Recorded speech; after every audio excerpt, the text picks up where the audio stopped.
Aries, maging mahinahon ka sa pakikitungo sa mga kapamilya, at ganoon din sa trabaho nang walang kang magawang negative energy ngayong araw, at umiwas ka sa alak at mabusog sa pagkain sa gabi, ang signos na ayon sa pahiwatig ng kalikasan na mula sa mga bituin. Taurus, umiwas ka sa mga usapang may tuksuhan ng pagmamahalan at may kaugnayan sa pera, at maging masaya ang aura pagkausap ang mga magulang, ang signos na ayon sa kalikasan na mula sa liwanag ng buwan. Gemini, ang maging maunawain ka sa ibang kausap baka kung magalit kagad ay makagawa ka ng bad energy na hindi mo inaasahan. Ang signos na ayon sa pahiwatig ng kalikasan ng mga bituin.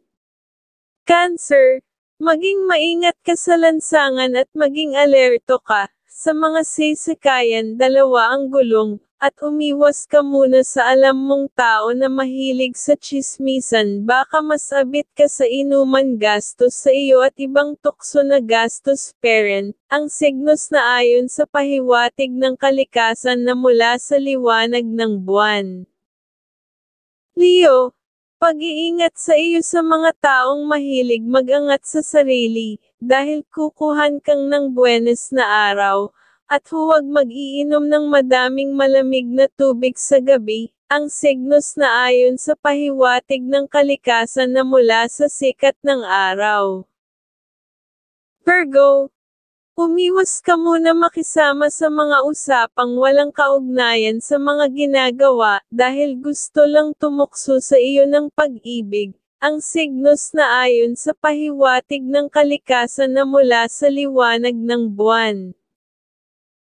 Libra, sa mga sasakyan at maging alerto ka lalo na sa gabi, at huwag ka magbubuhat ng mabibigat ngayong araw at huwag ka rin magpakabusog sa pagkain sa gabi, ang signos na sa pahiwatig ng kalikasan na mula sa sikat ng araw.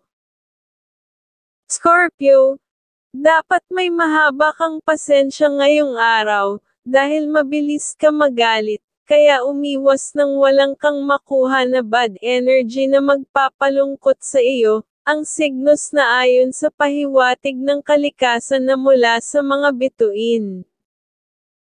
Sagittarius, maging maingat ka at maging malakas ang pakiramdam, sa trabaho o sa bagong nga makakausap para maiwasan mo ang mga tao na mapagsamantala. Ang signos na ayon sa pahiwatig ng kalikasan na mula sa liwanag ng buwan. Capricorn, ngayong araw ay umiwas ka sa mga mahilig magyabang na makakausap, dahil negatibong enerhiya ng tukso ang kanyang madadalasan na problema, ang signos na ayon sa pahiwatig ng kalikasan na mula sa mga bituin. Aquarius, maging alerto ka sa gabi sa paglalakad o sa pagbibiyahe nang makaiwas ka sa mga pwedeng mangyari, na hindi mo inaasahan at sa pera ay huwag ka maglalabas ng malaki pag malapit ng dumilim, ang signos na ayon sa pahiwatig ng kalikasan na mula sa liwanag ng buwan.